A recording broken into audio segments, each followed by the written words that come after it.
It was a quiet February afternoon when a woman took her dog, Buddy, out for a walk along the barren edges of Albuquerque's West Mesa.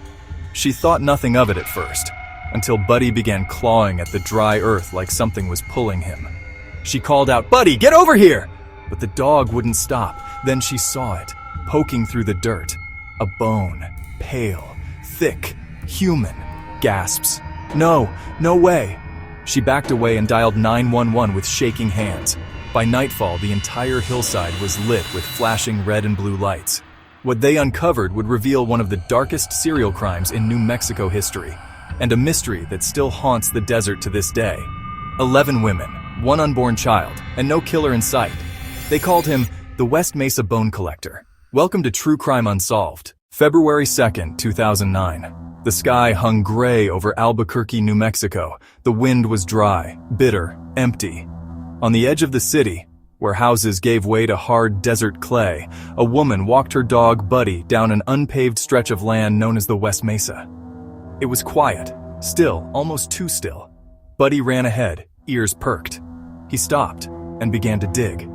Frantic. The woman laughed at first, calling out, "What did you find, boy?" But her voice faltered when she walked closer and saw what he'd uncovered. It wasn't a stick. It wasn't an animal bone. It was long, solid, pale like ivory, a human femur. Gasp! She froze, backed away. Her hands trembled as she dialed 911. She could barely speak. Within hours, the quiet mesa was swarming with flashing lights, yellow tape, and the grim sound of shovels cutting into the dry soil. They didn't expect to find anything more. Maybe a single unsolved case. Maybe an old burial. But what they uncovered was a horror show. One body became 2, then 3, then 4. The deeper they dug, the worse it became. Limbs, skulls, clothing. A bracelet still clinging to bone. It wasn't a single grave. It was a killing field. 11 women buried just beneath the surface, like the desert had swallowed them whole and kept its mouth shut for years. And then, they found her. Michelle Valdez. She was different. She was pregnant. The tiny fetal remains were counted as a separate victim. Number 12. 12 lives. Gone. The news spread like fire. Serial killer suspected in Albuquerque mass grave. But no one could understand how this had gone unnoticed for so long. Between 2003 and 2005, these women had all disappeared, one by one, over time. Most were young Hispanic women, some just teenagers. They lived hard lives, struggled with addiction, some were sex workers. And when they vanished, no one looked for them. There were no Amber Alerts, no nightly news bulletins, just silence. Until the desert screamed. For years, the West Mesa had been untouched, empty, a no-man's land separating suburbs from nothingness. But with new housing developments popping up nearby, the killer's secret graveyard was about to be exposed. If that woman hadn't walked her dog that day, if Buddy hadn't sniffed in the right spot, the West Mesa Bone Collector might still be nothing more than a ghost. But now his crimes were unearthed. And Albuquerque would never sleep the same again. They weren't just bodies in the dirt. They were daughters, sisters, mothers, and they all vanished. Long before the first bone was ever found. Their names had slipped through the cracks of society, ignored, forgotten, until the desert gave them back. Michelle Valdez, 22, a vibrant girl with a wild spirit. She struggled with addiction, but she loved her family. Her father said she always called on holidays, until one year, she didn't. Veronica Romero, 27, last seen walking to a friend's house. She never arrived. Her family put up posters, but no one paid attention. Monica Candelaria, Cinnamon Elks, Jamie Barella, Doreen Marquez. All vanished between 2003 and 2005. All with similar pasts. All disposable in the eyes of the system. Most were Hispanic. Most had ties to sex work and substance abuse. Some were friends. They knew each other. They walked the same streets, talked to the same people, and maybe they trusted the same man. The media barely mentioned them when they disappeared. No national headlines, no search parties, just silence and shame. But someone had been watching them. Someone who learned their patterns, where they walked when they were alone. Someone who knew they wouldn't be missed right away. They were taken, one by one, lured maybe, trapped, and then silenced. The killer didn't rush. He took his time. This was ritual. He buried them in rows, organized, thoughtful, like trophies, like a hunter cataloging his kills. And then, he stopped. Why? Why did the killing suddenly end? Police believe something scared him off. Construction had begun creeping into the West Mesa. New homes, new roads, too many eyes. So he vanished. By now, police were staring into a graveyard, built by someone who had been careful, methodical, cold. But who was he? So they started with the darkest lead they had, Lorenzo Montoya. He lived less than 3 miles from the burial site, a quiet man, on the surface, but inside his home, a monster. He had a long history of violence against women, sex workers mostly. He liked to tie them up, choke them, take photos of their bodies. His driveway was littered with evidence, bloodstains, zip ties, a camera bag. In 2006, he lured a teenage sex worker into his trailer. Her name was Sherika Hill. She never came out alive. Sherika's boyfriend, who had been waiting outside, sensed something was wrong. He burst in. A struggle followed. Gunfire.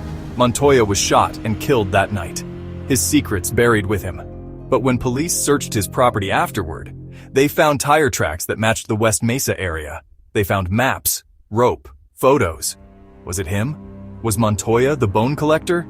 Some detectives believe he was. Others aren't so sure. Because if he died in 2006, why did the killing stop in 2005?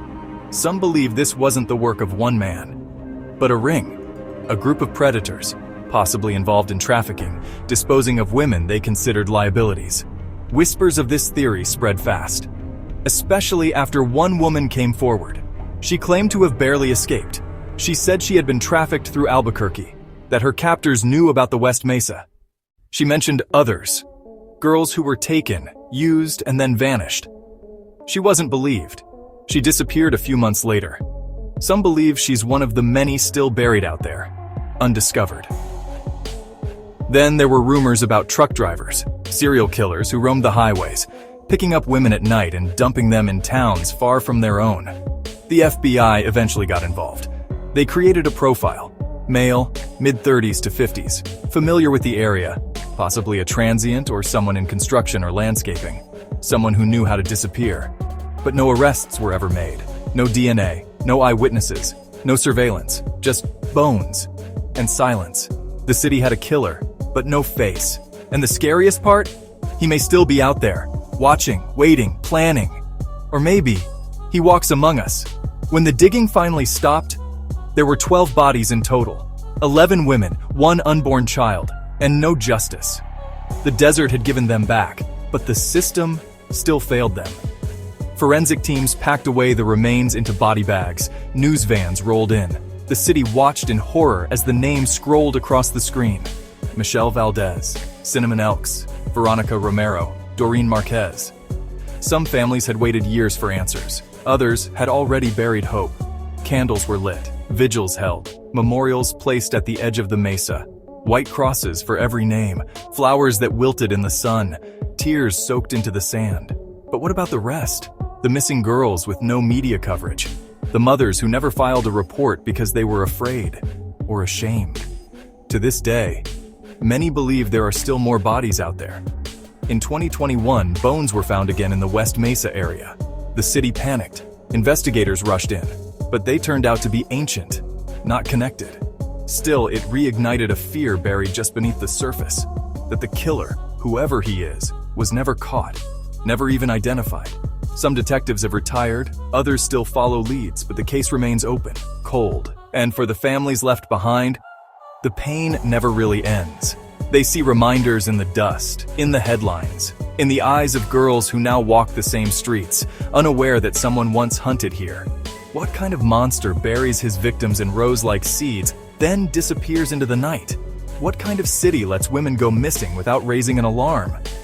The truth about the West Mesa Bone Collector is that it's not just about one killer. It's about the silence that allowed him to exist, the cracks in our justice system, the people we dismiss, the lives we don't look for. The West Mesa victims didn't vanish. They were taken one by one until the desert could hold no more. And still we wait. For someone to come forward, for DNA to speak, for one final clue. Until then, the killer walks free, and the West Mesa, quiet, cracked, and windblown, keeps its secrets. If you found this story haunting, share it. Someone out there may know something. One voice can make a difference. Don't forget to like, subscribe, and turn on notifications for more stories like this, where truth is stranger than fiction, and darker too. This was the story of the West Mesa Bone Collector. What if the person who knows the truth is watching right now? What if one share, one comment, could push the story into the right hands? The families still wait. The killer still walks. So don't just watch. Do something. Subscribe for more true crime stories that peel back the darkness. Click the bell so you don't miss the next one.